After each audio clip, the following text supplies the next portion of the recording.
Olá, amigos, amigas, muito bom dia! Estamos aqui neste nosso encontro de todos os domingos pela manhã com o programa Batalha na TV, aqui pela TV Atalaia, Organizações Walter Franco.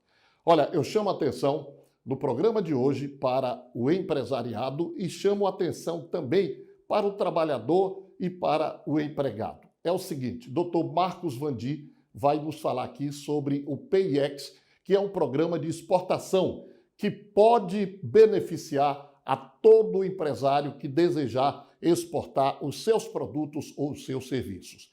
Dr. Eduardo Macedo é advogado e vai explicar aqui como fica a relação nesse período de pandemia entre o empregador e o empregado. Então, é um programa muito interessante que vocês assistem a partir de agora. Inicialmente, vamos começar a conversar com o doutor Eduardo Macedo. Bom dia, doutor Eduardo Macedo. É uma satisfação muito grande tê-lo neste domingo aqui pela TV Atalaia.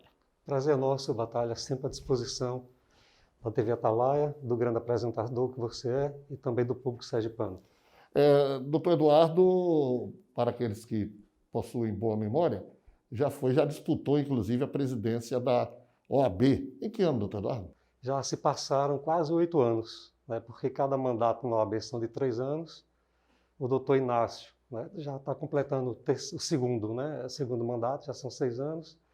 E considerando o mandato anterior, então já são, obviamente, mais de 8 anos que nós tentamos disputar a eleição para a presidência da OAB. Pois bem, lembro-me que foi uma disputa bastante acirrada. Pensa ainda em disputar a presidência da instituição dos advogados? Na ocasião, Batalha e telespectadores, fizemos parte de um projeto para uma tentativa de renovação da gestão da OAB. E na ocasião tivemos uma coisa inédita, que foram 3 chapas disputando, né, o pleito eleitoral. Então, com isso, obviamente, não se tornou possível, porque como o quadro da OAB de eleitores é pequeno, então você dividindo os votos por 3 chapas, obviamente, há um equilíbrio entre as chapas. E como o sistema lá é majoritário, ou seja, ganha quem tem mais votos, obviamente, ficamos em segundo lugar. Mas se tivesse sido concretizada a junção da chapa Eduardo Emília Correia, a vitória teria sido certa. Mas foi uma experiência vitoriosa, porque fizemos parte de um projeto, esse projeto rendeu frutos e continuo na gestão da OAB como conselheiro estadual, nessa gestão agora com o doutor Inácio Kraus. Muito bem. Estamos vivendo um período pós-pandemia ou ainda pandemia, né? Porque as notícias que chegam da Europa não são realmente muito boas.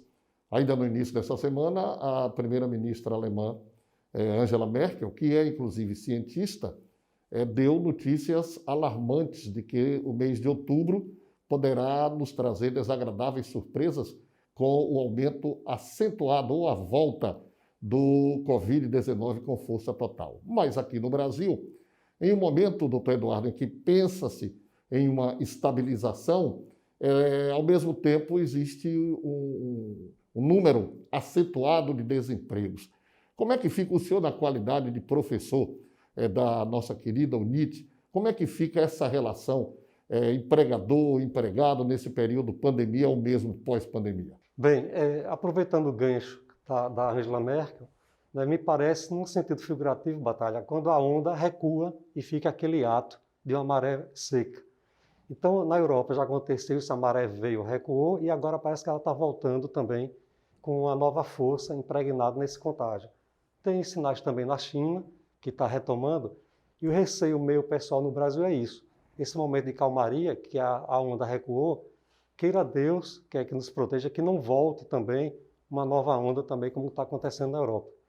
Nas relações de emprego, obviamente, o governo federal se antecipou um pouco nessa questão e agiu de forma concomitante, permitindo, por exemplo, a possibilidade de suspensão do contrato de trabalho, obviamente por 30 ou 60 dias, e possibilitando que o empregado não ficasse desassistido. E criou aquela bolsa, né, aquele auxílio emergencial, que foi pago pela Caixa no valor de R$600. Com isso, garantiu-se o vínculo empregatício, porque não houve, de imediato, o desligamento do funcionário, ele manteve o vínculo trabalhista, e do lado do empregador também, a medida provisória permitiu que o empregador transferisse esse ônus de pagamento de algumas verbas, fundo de garantia, INSS, postergasse isso para o final do ano. Então deu aquele alívio quase que geral e permitiu-se que naquele momento pior da pandemia se atravessasse com uma certa calmaria e uma certa tranquilidade. No assessoramento... Evitando, doutor Eduardo, me desculpe interrompê-lo, evitando que muitos temiam, né?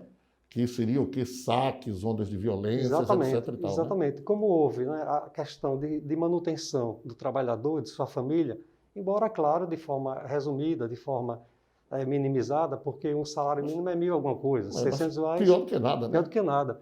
Mas considerando também que... Melhor do que nada. Melhor do que nada. Que o auxílio naquela bolsa do governo federal, que a Bolsa Família também subiu, né, então houve um incremento na questão de recebimento de valores, isso permitiu uma certa calmaria nesse contexto. Então, atravessou-se esse momento ruim, né, da pandemia com certa tranquilidade.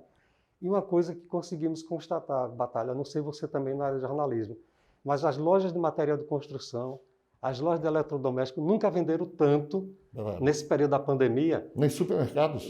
Exatamente. Né? Talvez por conta, né, desse auxílio emergencial que o governo federal houve por bem tomar essa dianteira, né, e possibilitar essa certa tranquilidade. Então, fomentou o comércio, a arrecadação de tributos, de uma maneira geral, também não houve um baque acentuado, porque no Estado aqui, pelo menos o governador, era aquela angústia contínua, não tem dinheiro, vai pagar atrasado. E nós não tivemos nenhuma notícia nesse período todo de pandemia que o governo do Estado tivesse uma circunstância de impedir o pagamento da folha. Então, tivemos realmente, graças aos céus, eu sempre coloco os céus na frente de tudo, que tivemos, apesar dessa angústia pessoal de cada um com a pandemia, com medo, o receio do Covid, né, pelo menos no aspecto econômico, no aspecto trabalhista, tivemos uma tranquilidade fantástica, né, onde houve, de certo, a junção, né, dos poderes executivos do Estado, do governo federal e município, e todo mundo de forma bem tranquila, bem ordeira, o cidadão contribuiu muito para isso, né, tivemos um momento de certa tranquilidade também, preservando os empregos, que é o ganha-pão do pai de família, que tanto precisa, obviamente, sustentar a prole e a sua esposa. Doutor Eduardo, surge agora uma questão muito interessante. Com a pandemia, tornou-se uma prática usual, já existia, das redes sociais, mas em escala muito pequena. Por exemplo, o trabalho home office, na verdade, as videoconferências, as lives, etc. e tal. E agora virou mania, virou costume. E muita gente vai ter problema ou não vai querer voltar para a maneira habitual de trabalho. Agora, mesmo trabalhando-se home office, me parece que os vínculos trabalhistas continuam os mesmos, inclusive as sanções que podem advir, não? De fato, Batalha, a pandemia trouxe inovações, ou seja, trouxe consolidação de certas práticas que eram adotadas de formas tímidas junto às empresas. Então, o comum era pegar um avião e ir para São Paulo participar de uma reunião lá presencial e voltar no outro dia. Você mesmo, né, na sua área, já sabe bem o que é isso. Muitas vezes. Muitas vezes, né, acontecia isso, perdia o voo, aquela angústia toda. Então, a tecnologia, obviamente, já existia e ela foi sendo aperfeiçoada. Um exemplo bem claro em relação à universidade, por exemplo, Batalha, é que nós passamos a ministrar aulas de forma remota. Então, nunca trabalhei tanto na minha vida como professor no sistema de aula remota, porque exige de todo professor uma reinvenção na forma de ministrar o conteúdo da aula, porque você não tem mais o contato olho a olho com o aluno.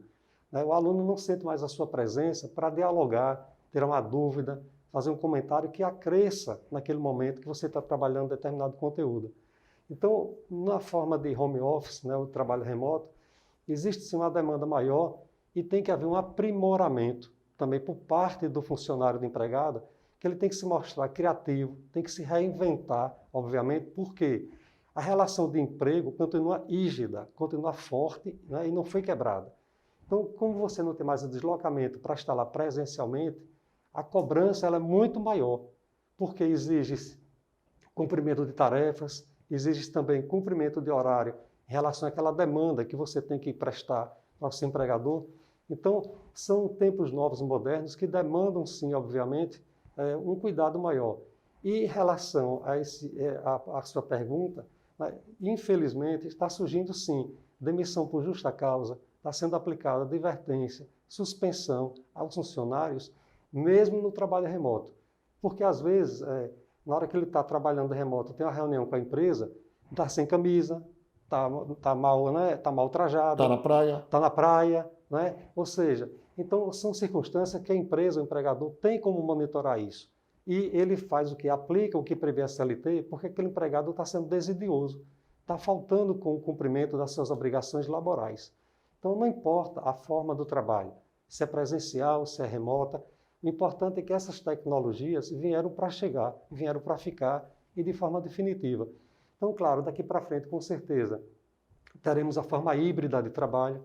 O grande exemplo são os tribunais de justiça no Brasil afora, onde já se admite o trabalho de forma remota, ou seja, híbrida. Então, quem trabalha, por exemplo, em Canindé de São Francisco, funcionário do Tribunal de Justiça, não precisa viajar todos os dias, Se deslocar. para isso. As audiências estão sendo assim. Estão sendo assim. Então, no normal, ele já ia uma vez por semana para Canindé de São Francisco, uma vez ou duas, a depender da demanda. E tudo era trabalho remoto. Então, veio para modificar, obviamente, algumas circunstâncias. Não dá para continuar remota, como ensino fundamental, ensino médio, né? Esse tipo de demanda não dá para continuar, obviamente, de forma remota. Aqui voltar presencialmente e daí para frente, talvez, administrar uma forma híbrida de fazer esse tipo de demandas, esse tipo Porque de trabalho. algumas, para a gente finalizar, é preciso dizer que a relação entre patrão, entre empregador e empregado, ela permanece sendo a mesma, não é? Com obediência de horários e também sem exploração por parte do empregador que, de repente, quer ficar trabalhando remoto no sábado, no domingo, à noite. Isso precisa ser observado, não é verdade? Com certeza, Batalha. Mesmo no sistema presencial antes da pandemia, isso já existia porque algumas empresas proibiam, inclusive, a formação de grupos de aplicativos, né, Telegram, WhatsApp, por exemplo, em que durante os finais de semana e feriados, o chefe falava com o funcionário falava com o chefe, com aquele grupo de trabalho. Então, isso aí estava configurando perante a Justiça do Trabalho como horário de trabalho extraordinário, por conta da utilização de aplicativos em que você trabalhava ou, né, tratava de assuntos relacionados ao emprego. Então, sempre existiu, obviamente, né, esse tipo de demanda e o cuidado do empregador vem sendo aperfeiçoado sempre com esses cuidados. Que a legislação trabalhista é clara quanto à proteção do trabalhador na questão da exploração do trabalho. Então, o cuidado existe e agora também na pandemia ele está aumentado, está muito ampliado potencialmente, porque a empresa também está se resguardando muito mais em relação a essas questões de evitar uma sobrecarga, evitar uma exploração indevida, né, em relação à força de trabalho do seu empregado, quanto essa possibilidade de ficar trabalhando de forma intermitente, né, sem separar sábado, domingo, feriado de noite. Então a empresa também está protegida em relação a isso, porque 100% delas adotaram esse procedimento. Doutor Eduardo, muito obrigado pela sua participação aqui no nosso programa Batalha na TV, levado a todos os domingos pela TV Atalaia Organizações Walter Franco. Tenha um bom dia, tá? Obrigado, sempre à disposição. E agora nós vamos a um rápido intervalo. Voltamos já já, na sequência do Batalha na TV.